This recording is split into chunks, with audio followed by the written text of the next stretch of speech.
Everybody stopped and crowded to the door. The top half of the door was made of glass. Grandpa Joe lifted Charlie up so that he could get a better view. And looking in, Charlie saw a long table, and on the table there were rows and rows of small little white square sweets. The sweets looked very much like square sugar lumps, except that each of them had a funny little pink face painted on one side. At the end of the table, a number of Oompa Loompas were busily painting more faces on more sweets. "There you are," cried Mr. Wonka. "Square sweets that look round." "They don't look round to me," said Mike Teavee. "They are square," said Veruca Salt. "They look completely square." "But they are square," said Mr. Wonka. "I never said they weren't." "You said they were round," said Veruca Salt. "I never said anything of that sort," said Mr. Wonka. "I said they looked round." "But they don't look round," said Veruca Salt. "They look square." "They look round," insisted Mr. Wonka. "They most certainly do not look round," cried Veruca Salt.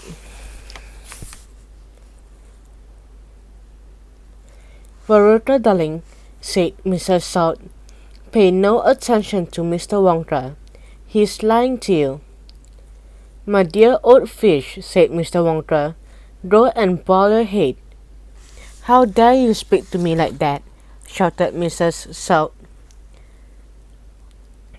"Oh, do shut up," said Mr. Wonka. "Now watch this." He took a key from his pocket and unlocked the door and flung it open. And suddenly, at the sound of the door opening, all the rows of little square sweets looked quickly round to see who was coming in. Their tiny faces actually turned towards the door and stared at Mr. Wonka. "There you are," he cried triumphantly. "They are looking round. There's no argument about it. They are square sweets that look round." "By golly, he's right," said Grandpa Joe. "Come on," said Mr. Wonka, starting off down the corridor again. "On we go. We mustn't dawdle. Butterscotch and butter gin," it said on the next door they passed.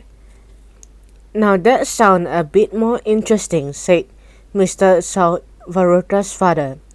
"Glorious stuff," said Mr. Wonka. "The Oompa Loompas all adore it.